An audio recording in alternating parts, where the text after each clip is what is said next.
नमस्कार दोस्तों, चलिए आज के इस वीडियो में मैं आपको बताने वाला हूं हमारा जो समास का टॉपिक चल रहा है दोस्तों, लगातार क्लासेज उसमें हम ले पा रहे हैं। थोड़ा सा बीच में कुछ विघ्न आ गया था, इस वजह से लगातार क्लास आपको नहीं मिल पाई। दोस्तों आपको एक साहित्य की क्लास मिल रही है लगातार, और साथ ही आपको व्याकरण की क्लास लगातार मिल रही है। दोस्तों पूरा प्रयास करेंगे। अब तो थोड़ा दीपावली में बिजी हैं, काम में साफ सफाई इत्यादि का काम रहता है, घर में और भी कई काम रहते हैं, थोड़ा क्या है रिकॉर्डिंग वाला काम नहीं हो पाता है। लेकिन अब मैं पूरा प्रयास कर रहा हूं, आपको टेस्ट पेपर भी बना रहा हूं उसके, तो वो मैं आपको फटाफट उपलब्ध करवा दूंगा। दोस्तों लगभग 15-20 दिन का और मैं टाइम लूंगा, उसके बाद में आप अपनी तैयारी अच्छे से रिवीजन के तौर पे करते रहना। तो चलिए दोस्तों, आज इस वीडियो के माध्यम से हम समझेंगे नए तत्पुरुष समास। नए तत्पुरुष समास वैसे छोटा ही टॉपिक है, लेकिन इसमें से एग्जाम में सवाल निश्चित रूप से आते हैं, तो आज के इस टॉपिक को हम अच्छे से क्लियर करते हैं। चलिए देखते हैं दोस्तों। टॉपिक है हमारा अन्य तत्पुरुष समास के अंतर्गत है पहला नए तत्पुरुष समास। नए तत्पुरुष समास क्या है इसको हम जानेंगे। देखिए सबसे पहले आपको बता दूं, इसमें नकारात्मकता का भाव रहता है, जैसे कि न सत्य असत्य, ठीक है, न ब्राह्मणे अब्राह्मणे हैं, ठीक है, न आर्य अनार्य, इस तरह के इसमें मतलब उदाहरण होते हैं, और इस तरह का भाव रहेगा इसमें कि नहीं सत्य नहीं, ठीक है, ब्राह्मण नहीं, अश्व नहीं, ऐसा नहीं नहीं की ध्वनि आती है, मतलब एक प्रकार से नकारात्मकता का भाव रहता है, उसी को हम कहेंगे नए तत्पुरुष समास। कैसे, देखिए सबसे पहले इसका सूत्र याद रखना है आपको। इसका जो मुख्य सूत्र है वो है नय, नय सूत्र है। अब इसका अर्थ क्या है नए सूत्र का, वो हम समझेंगे। चलिए, अर्थ लिखा है इसका कि नय अव्यय पद का किसी भी सुबंत पद के साथ में नए तत्पुरुष समास होता है। कहने का मतलब है जैसे हमारा ये नए पद है, ठीक है, इस नए पद का कोई भी इसको यदि सुबंत पद मिलता है, उस सुबंत पद के साथ में इसका समास हो जाता है, ठीक है ना। अब हम बाद में बताएंगे कि किस तरह समास होता है, क्या क्या इसमें परिवर्तन होते हैं।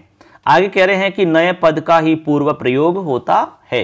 किसका होगा पूर्व प्रयोग? नए पद का होगा। कहने का मतलब है कि जो आपका नए पद है, उस नए पद में से केवल न बचेगा, और न हम पूर्व में लिखेंगे क्योंकि इसी का पूर्व प्रयोग होगा, ठीक है ना। ऐसे हम बता चुके हैं उपसर्जन संज्ञा करके पूर्व प्रयोग कैसे किया जाता है, क्योंकि यहाँ पर सूत्र नए है और नहीं प्रथमा के अंदर है, तो निश्चित रूप से इसी का पूर्व प्रयोग होगा। आगे कह रहे हैं कि लिंग का जो निर्धारण होगा इस समास के अंदर, वो उत्तर पद के अनुसार होगा। उत्तर पद में जिस तरह का शब्द होगा उसी के आधार पर पूरे शब्द का लिंग निर्धारित किया जाता है। अभी उदाहरणों में हमें पता चल जाएगा, ठीक है ना। अब तो ये हो गया आपका एक सूत्र कंप्लीट। इसके बाद में मित्रों एक दूसरा सूत्र और है जो आपको ध्यान रखना होगा, तो देखते हैं उसको भी। यहां देखिए सूत्र है न लोपो नय, न लोपो नय, ये हमारा अगला सूत्र है। क्या कहता है सूत्र, अच्छे से समझिए। कह रहा है कि नय के न का लोप हो जाता है और यहां पर ए शेष रहता है। देखिए यहां पर इस तरह से हमारा ये है नय प्रत्यय, समझ रहे ना। अब इस नए प्रत्यय में से आपका केवल न बचता है, इस तरह से न बच गया। अब इस न में से आपके हलंत न का लोप हो जाएगा, तो यहां पर आपका ए बचेगा। क्या बचेगा? ए शेष रहता है।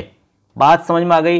नए तत्पुरुष समास में जो नए होगा उसमें से आपका न बचेगा, न में से आपका ए शेष रहता है, ऐसा आपको समझना है, ठीक है। अब न का लोप किससे होता है? न लोपो नय, इससे होगा। आगे एक सूत्र और है, उसको भी समझते हैं। सूत्र है तस्मान्नुडचि, तस्मान्नुडचि, ये सूत्र है।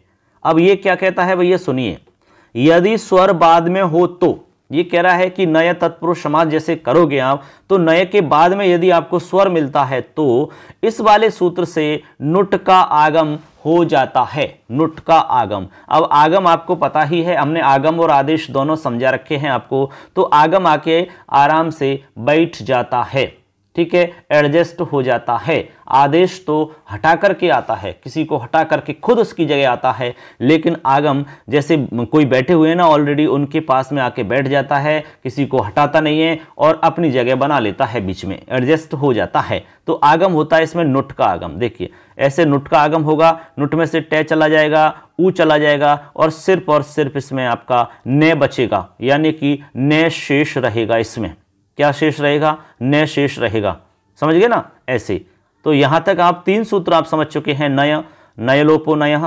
तस्मान्नुडचि, तीनों का मैंने अलग अलग अर्थ समझा दिया है। अब देखो यहां पर मैं आपको शॉर्ट में समझा रहा हूं इसको कि क्या स्थिति रहेगी नए तत्पुरुष समास में। नए तत्पुरुष समास के अंदर दोस्तों जैसे नए मिलेगा आपको, तो नए के बाद में आपको स्वर मिलेगा।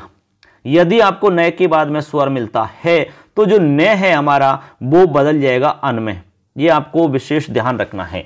हमारा जो नए दिख रहा है ये नए अन बन जाएगा। क्या बन जाएगा? अन, ऐसे। और यदि नए के बाद में व्यंजन आता है तो नए जो है वो ए में बदल जाएगा। कहने का मतलब जो नए है उसकी दो स्थिति बनेंगी, या तो अन के रूप में रहेगा या फिर ये ए के रूप में रहेगा। ए के रूप में केवल व्यंजन आगे होने पर ही रहेगा, और यदि स्वर आगे रहेंगे तो ये अन बन जाएगा, और फिर आगे वाले शब्द को इसमें जोड़ देंगे। जो भी शब्द बनेगा वो आपका समस्त पद कहलाएगा, समास से युक्त पद कहलाएगा। ऐसे आपको ध्यान रखना है इसमें, ठीक है ना। तो यही आपको ध्यान रखना है कि भाई यदि स्वर है तो अन में बदलना है आपको, और स्वर नहीं है तो व्यंजन होगा, तो वहां पर आपको न को हटाकर ए कर देना है। कैसे? मैंने बहुत सारे उदाहरण लिखे हैं, उदाहरण से आपको अच्छे से समझ में आ जाएगा। तो चलिए देखिए, सबसे पहला उदाहरण है मित्रों, देखो न ब्राह्मण है। ये पहला उदाहरण है, न ब्राह्मण है। अब यहां पर ये हमारा लौकिक विग्रह है मित्रों। जैसे इसका अलौकिक विग्रह करोगे तो यहां पर नयः ब्राह्मण सु ऐसा हम लिखेंगे, क्योंकि जो नय आया है वो नय की जगह से आया है, यानी नय हमारा इसमें किया गया था, उस नय के स्थान पर हमने नय किया है। तो हमने लिखा है अलौकिक में नय ब्राह्मण सु, इसके बाद में नय का नय बचता है तो नय ब्राह्मण हो गया।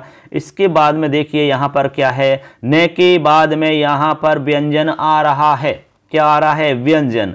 तो ऐसी स्थिति में क्या होगा बताइए? व्यंजन आ रहा है, तो व्यंजन आ रहा है तो हमने कहा कि भाई न के स्थान पर ए हो जाता है, तो यहाँ पर हम क्या करेंगे? न के स्थान पर ए कर देंगे और हमारा समस्त पद बना लेंगे ए ब्राह्मण है, यानी जो ब्राह्मण नहीं है उसे कहेंगे ए ब्राह्मण है। ऐसा उदाहरण आपका बनेगा। दूसरे उदाहरण की तरफ देखते हैं, न ज्ञानम। न ज्ञानम, तो यहां पर ज्ञानम में आपका जो ज्ञ आ रहा है ये व्यंजन से है आपका बना हुआ, तो यहां पर आप न के स्थान पर ए करेंगे तो बन जाएगा ए ज्ञानम, ए ज्ञानम, अज्ञानम। ऐसे आप यहां पर बना लेंगे। इसके बाद में आगे है न आर्य है। अब यहां पर देखिए मित्रों, न के बाद में आ गया, यानी कि न के जस्ट बाद में आपको स्वर मिल रहा है। क्या मिल रहा है? न के जस्ट बाद में आपको स्वर मिल रहा है। तो यहां पर हमने कहा कि न के बाद स्वर मिलता है तो न को आपको अन में बदलना है। किसमें? अन में। तो न के स्थान पर अन हो गया है और फिर आगे आर्य है। अब इसको मिलाएंगे तो बन जाएगा अनार्य है। क्या बनेगा? अनार्य है। इस तरह से आपका ये शब्द बना है, अनार्य है। ठीक है, ऐसे आप और समझ लेना, मैंने एक आपको थोड़ा सा यहां स्पष्ट करके समझा दिया है। आगे है न ईश्वर है। अच्छा, नश्वर है, ये कोई बात नहीं है। न नश्वर है, तो नश्वर है आपका, तो यहां पर व्यंजन मिल रहा है तो न के स्थान पर ए हो जाएगा तो बन जाएगा अनश्वर है। ठीक है, अब मान लो यहां पर न ईश्वर होता, ऐसा होता तो क्या बनता? मैंने बोल दिया अभी, तो चलो उसको भी समझा देते हैं, कोई इसी दिक्कत वाली बात नहीं है, उसको भी समझ लेंगे। जैसे मान लो कि हम यहां लिख रहे हैं न ईश्वर है, ऐसा मान लो हमारे सामने आ जाता है। ये हमारा समास का उदाहरण है, न ईश्वर है।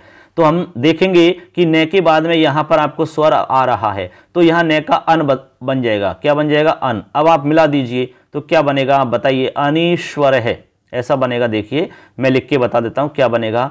यहां पर बनेगा मित्रों, जैसे अन में ईश्वर जुड़ा तो अनीश्वर है, ऐसा बनेगा।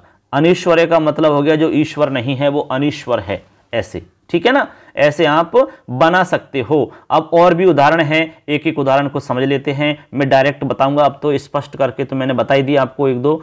अब देखो, न सार है, असार है, क्योंकि सार जो है आपका व्यंजन से स्टार्ट है तो यहां पर न का ए बन जाएगा। ऐसे है न अधिकार है, यहां पर स्वर आ गया तो यहां पर न का अन कर लेंगे तो अनधिकार है, अनधिकार बन जाएगा। न अधिकृत तो बनेगा अनधिकृतम। ठीक, न हितम, यहां पर व्यंजन है तो अहितम। यहां पर है न रितम। अब रितम आपका ये स्वर है, क्या है? स्वर, तो यहां पर बनेगा अनरितम। अन है तो अन में रितम जोड़ेंगे तो अनरितम, ऐसा लिखा जाएगा। न ईश्वर है, अनीश्वर है। इसके बाद में न आत्मा, अनात्मा बनेगा। ठीक है, न अश्व है, अनश्व बनेगा, क्योंकि अन हो रहा है सब जगह। न ऋणी, अनऋणी बनेगा। न उत्साह अनुत्साह बनेगा, न उद्योग अनुद्योग बनेगा। ऐसे आप कितने भी उदाहरण बना सकोगे, कोई भी दिक्कत आपको नहीं आनी चाहिए। केवल आपको नियम ध्यान रखना है कि न के जस्ट बाद यदि आपको स्वर मिलता है तो न को आपको अन में बदलना होगा, और यदि व्यंजन मिलता है तो न को आपको ए में बदलना होगा। आपके सारे उदाहरण बन जाएंगे, कोई दिक्कत आपको नहीं आएगी। एग्जाम में इनमें से गारंटी से उदाहरण आपको मिल जाएगा, बस आपको समझ में आना चाहिए। चलिए इसमें थोड़ा सा और है, उसको भी समझ लेते हैं। कुछ विशेष बातें और हैं, उनको भी जान लेते हैं। चलिए आगे देखिए मित्रों। देखिए मित्रों, आगे विशेष करके हमने लिखा है, इसमें कुछ विशेष बातें और भी हैं। कह रहे हैं कि कहीं कहीं पर नए के नए का लोप नहीं होता है या फिर विकल्प से होता है। अब देखो मित्रों, यहां पर क्या है नियम, एक बार हम नियम को देखते हैं। नीचे लिखा है न भ्राट, न पात, न वेदा, न सत्या, न मुचि, न कुल, न ख, नपुंसक, नक्षत्र, नक्र, नाक, इन सभी पदों में निपातन से न के न का लोप नहीं होता। यहां पर न का लोप नहीं होगा, यानी कि ये न आपको इसी रूप में दिखाई देता है। उदाहरण में आप समझिए, देखिए कैसे आपको दिखाई देगा, यहां देख सकते हैं आप। देखिए न भ्राजते, न भ्राजते, तो यहां बनेगा न भ्राट, ठीक है, न भ्राट ऐसा बनेगा। काला बादल इसका मतलब होता है, क्या होता है, काला बादल। ये आपके नियम में है ये शब्द सारे के सारे। तो हमने इसका क्या किया, विग्रह किया, न भ्राजते। अब इसको समस्त पद बनाएंगे तो न भ्राट बनता है। अब पूरी प्रोसेस काफ़ी लंबी रहती है इसकी, तो मैं आपको डायरेक्ट ही समझा रहा हूँ, आप डायरेक्ट इसको ध्यान रख लेना, क्योंकि नियम में ये शब्द यूँ की तो ही आ रहे हैं, ऐसा आपको समझ लेना है। इसके बाद में है न पाती, न पाती, तो इसका बनेगा न पात, न पात, न का लोप नहीं हो रहा है कुल मिला के। इसके बाद में अगला उदाहरण है न वेदाह, न वेदाह। आगे है न सत्याह, न सत्याह, ठीक है, संधि आदि कार्य तो हो रहे हैं। आगे देखिए उदाहरण है न मुंचति, न मुंचति बनेगा न मुचि। आगे है न कुलमस्य, न कुलम अस्य बनेगा न कुलम, न कुलम, न कुलम। आगे है न खम अस्य, न खम अस्य बनेगा न खम। न स्त्री न पुमान बनेगा नपुंसक। न क्षरति बनेगा नक्षत्रम। न क्रामति नक्रम, और न अकम नाकम। ऐसा यहाँ पर उदाहरण आपके बन जाएंगे। तो ये उदाहरण विशेष हैं, आपको ध्यान रखने होंगे, ठीक है ना। एक उदाहरण नीचे लिखा है मैंने, न आस्तिकम बनेगा नास्तिकम। न गण्य है बनेगा नगण्य है। यहाँ केवल समास भी होता है, यानी यहाँ पर नए तत्पुरुष समास तो हो ही रहा है, इसके अलावा केवल समास भी होता है। तो आपको ये विशेष ध्यान रखना है कि नास्तिक यदि आता है तो यहाँ पर केवल समास भी होगा, और यहाँ पर आपका नए तत्पुरुष समास भी होता है। ऐसे आप ध्यान रखेंगे यहाँ पर, ठीक है ना मित्रों। आगे इसमें एक लास्ट नियम और आपको बता रहे हैं। देखिए नगो प्राणिष्वन्यतरस्याम, ये हमारा सूत्र है, और कह रहा है कि प्राणी भिन्न अर्थ में, प्राणी भिन्न अर्थ जब रहेगा तो नग शब्द से नय को विकल्प से प्रकृति भाव होता है, ये आपको समझना है। या फिर आप यूं समझिए, मैंने और सरल किया है कि अप्राणीवाचक शब्द गति नहीं करता है, तो जब अप्राणीवाचक शब्द है कोई और गति नहीं करता है, तो ऐसी स्थिति में जब हम समास करेंगे तो वहां पर नग आदेश हो जाएगा, उसको यानी नग बन जाएगा, नग, नग ऐसा शब्द बनेगा। और प्राणीवाचक शब्द गति नहीं करता है, तो ऐसी स्थिति में समास में उसका हम करेंगे अगे, अगे, ठीक है, ए और गे, ऐसा बन जाएगा वो। देखिए कैसे, न गच्छन्ति, न गच्छन्ति, ठीक है, जो नहीं जाते हैं, यानी निर्जीव पदार्थ है, जैसे कि पर्वत है, तो पर्वत जाते नहीं है भाई, स्थिर रहते हैं वो, ये थोड़ी गति करते हों, गति नहीं करते, तो उनको हम कहेंगे नग। और बहुवचन है तो नगाहा बना लेंगे, नगाहा। तो यहाँ पर आपका तत्पुरुष समास हो जाएगा नगाहा। ऐसे न गच्छन्ति, यहाँ ये सजीव पदार्थ है, जैसे कि वृषल है, अब वृषल है तो ये गति नहीं कर रहा है, तो यहाँ पर बनेगा अगाहा, हमने कहा ना अग हो जाएगा, तो यहाँ बनेगा अगाहा। ऐसे आप दो उदाहरण ये ध्यान रख सकते हो, ये हमारे सूत्र से ही बन रहे हैं, नगो प्राणेष्वन्यतरस्याम, ऐसे।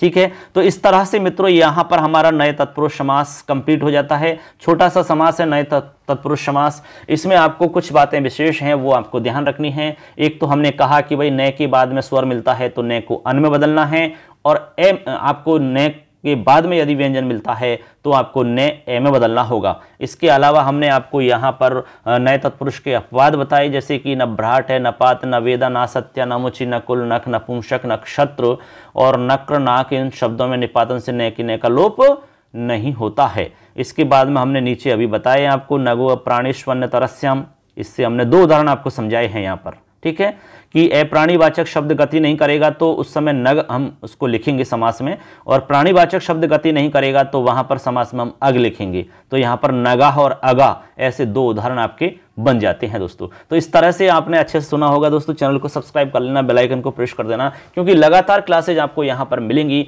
एकदम सरल तरीका से आपको बताने का हम प्रयास कर रहे हैं। उम्मीद करते हैं आपको अच्छे से समझ में आया होगा दोस्तों। आगे भी इसमें आपको 4-5 और भी हैं हमारे जो तत्पुरुष के अलावा अन्य भेद हैं, उनको भी मैं एक-एक को समझाऊंगा अलग अलग। एक वीडियो में एक ही समास में बताऊंगा, जिससे कि सेपरेट वीडियो में आप एक सेपरेट समास को समझ सकें दोस्तों। लगातार क्लास से जुड़े रहना है आपको, निश्चित रूप से आपको बहुत फायदा मिलेगा दोस्तों। चलिए मिलेंगे अगली क्लास में। जय हिंद, वंदे मातरम।